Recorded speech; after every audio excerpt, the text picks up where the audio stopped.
Hello viewers, আসসালামু আলাইকুম। Job and education update YouTube চ্যানেলের আরও একটি নতুন ভিডিওতে আপনাদেরকে স্বাগতম। আজকের ভিডিওর টাইটেল ও থাম্বনেল দেখে অবশ্যই বুঝতে পারছেন কোন বিষয়গুলো নিয়ে কথা বলবো। তো চলুন বন্ধুরা, বেশি দেরি না করে ভিডিওটি শুরু করা যাক। আমরা সকলেই জানি কোটা সংস্কার বিরোধী আন্দোলনের জন্য আমাদের এইচএসসির সকল পরীক্ষা একেবারে বাতিল করে দেওয়া হয়েছে। যেই 6টি পরীক্ষা হয়েছে সেই 6টি পরীক্ষার রেজাল্ট অনুযায়ী এইচএসসির রেজাল্ট শিট তৈরি করা হবে এবং এই সকল বিষয়কে কেন্দ্র করে শিক্ষা বোর্ড কি তথ্য আমাদেরকে জানালো সেটা আজকের ভিডিওর মাধ্যমে আলোচনা করব। তো আমরা সর্বপ্রথম দৈনিক শিক্ষার এই পত্রিকাটা পড়ে নিব। এখানে উল্লেখ করা হয়েছে 40 দিনের মধ্যেই এইচএসসির ফল প্রকাশ। শিক্ষার্থীদের আন্দোলনের মুখে বাতিল হওয়া এইচএসসি ও সমমানের পরীক্ষাগুলোর ফলাফল 40 দিনের মধ্যে প্রস্তুত করা হবে বলে জানিয়েছেন শিক্ষা বোর্ড।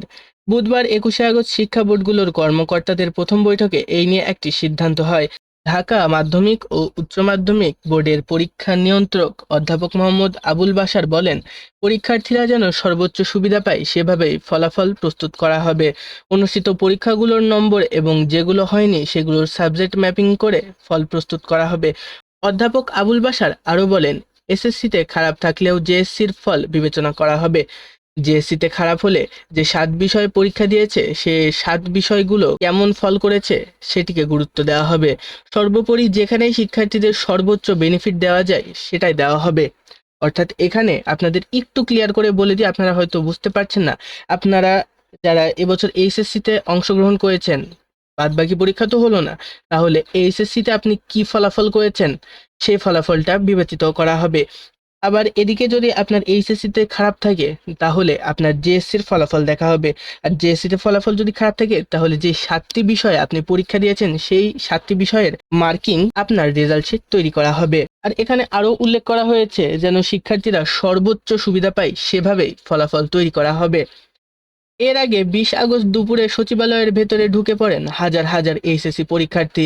অদ্ভুত পরিস্থিতিতে পরীক্ষা না দেওয়ার দাবি জানিয়েছেন তারা। এর মধ্যে যে কটি বিষয় পরীক্ষা হয়েছে তার ভিত্তিতে পরীক্ষার ফল প্রকাশ করতে হবে।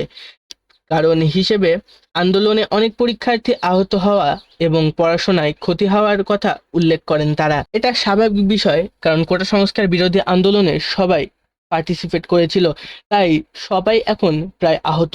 আর এর ভিতরে কিছু সংখ্যক প্রার্থী রয়েছে এইচএসসির, তাই এখন কিছু সংখ্যক প্রার্থীরা আহত এবং পড়াশোনা করতে পারছে না, তার জন্য পরবর্তীতে তারা পরীক্ষা দেবে না বলে জানিয়েছিল শিক্ষা বোর্ডদের। পরে শিক্ষার্থীদের একটি প্রতিনিধি দল বৈষম্য বিরোধী ছাত্র আন্দোলনের সমন্বয়ক হাসনাত আবদুল্লাহর নেতৃত্বে শিক্ষা মন্ত্রণালয়ের সিনিয়র সচিব শেখ আবদুল্লাহ রশিদের সঙ্গে বৈঠকে বসেন। এ সময় সচিবের কক্ষের বাইরে পরীক্ষা না দেওয়ার দাবিতে বিক্ষোভ করেন আন্দোলনরত অনেক পরীক্ষার্থী। চলতি বছরের এইচএসসি ও সমমান পরীক্ষা শুরু হয় গত 30শে জুন থেকে। এরপর 1 জুলাই থেকে চাকরিতে কোটা সংস্কার আন্দোলন শুরু হলেও এর মধ্যেই ঢাকা বোর্ডের 7টি পরীক্ষা সহ বিভিন্ন বোর্ডের বেশ কয়েকটি পরীক্ষা সম্পন্ন হয়। কিন্তু কোটা সংস্কার আন্দোলন ক্রমে তীব্র হয়ে ওঠা অদ্ভুত পরিস্থিতিতে কয়েক দফায় এইচএসসি ও সমমানের পরীক্ষা স্থগিত করা হয়। তো আমরা এখানে ভালোভাবেই বুঝতে পারলাম যে আপনাদের এইচএসসি পরীক্ষা একবারে বাতিল করে দেওয়া হয়েছে এবং আপনাদের ফল প্রকাশ 40 দিনের পরে হবে। এমনি সাধারণত যদি পরীক্ষা নর্মালভাবে চলতো তাহলে আপনাদের পরীক্ষার ফলাফল তৈরি করতে মিনিমাম 60 দিনের সময় লাগতো। এদিকে এমনিতে দেখা যায় যে 40 থেকে 35 দিনের ভিতরে আপনাদের খাতা দেখা সম্পন্ন হয় এবং সেই খাতা শিক্ষা বোর্ডে পৌঁছে সেখান থেকে রেজাল্ট শিট তৈরি হতে মিনিমাম 10 থেকে 20 দিন সময় লেগে যায়। এই সব প্রসেসগুলো শেষ করার পরে 60 থেকে 61 দিনের মাথায় আপনাদের ফলাফল প্রকাশ করে দেওয়া হয়। আচ্ছা, যাই হোক, আজকের এই নিবন্ধনের মাধ্যমে আমরা বুঝতে পারলাম যে আপনাদের বাদবাকি পরীক্ষাগুলো একেবারে বাতিল করা হয়েছে এবং 40 দিনের মধ্যে আপনাদের এইচএসসির ফলাফল তৈরি করা হবে। এখন কবে এবং কয় তারিখে ফলাফল প্রকাশিত হবে সেই বিষয়ে এখনো কোনো সঠিক তথ্য পাওয়া যায়নি।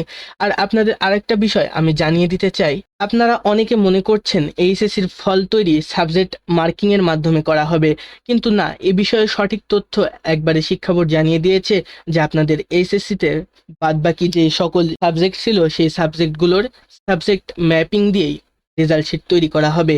এবং আজকে থেকে আপনাদের এইচএসসির সাবজেক্ট ম্যাপিং শুরু হয়ে গেছে, অর্থাৎ আপনাদের রেজাল্ট শিট আজ থেকে শুরু হয়ে গেছে। আপনারা কিছুদিনের মধ্যেই ফলাফল পেয়ে যাবেন। আর আপনারা যদি এইচএসসির ফল তৈরি এবং ফল প্রকাশ নিয়ে আরও নতুন নতুন তথ্য এবং আপডেট জানতে চান তাহলে আমাদের এই job and education update YouTube চ্যানেলটি সাবস্ক্রাইব করে রাখবেন। এখানে সকল এডুকেশনাল ভিডিও দেওয়া হয়। তো প্রিয় বন্ধুরা, এই ছিল আজকের ভিডিও। যদি ভিডিওটি ভালো লাগে তাহলে অবশ্যই কমেন্ট করে জানাবেন এবং চ্যানেলটি সাবস্ক্রাইব করে রাখবেন। দেখা হচ্ছে অন্য কোনো ভিডিওতে, ততক্ষণ পর্যন্ত ভালো থাকবেন।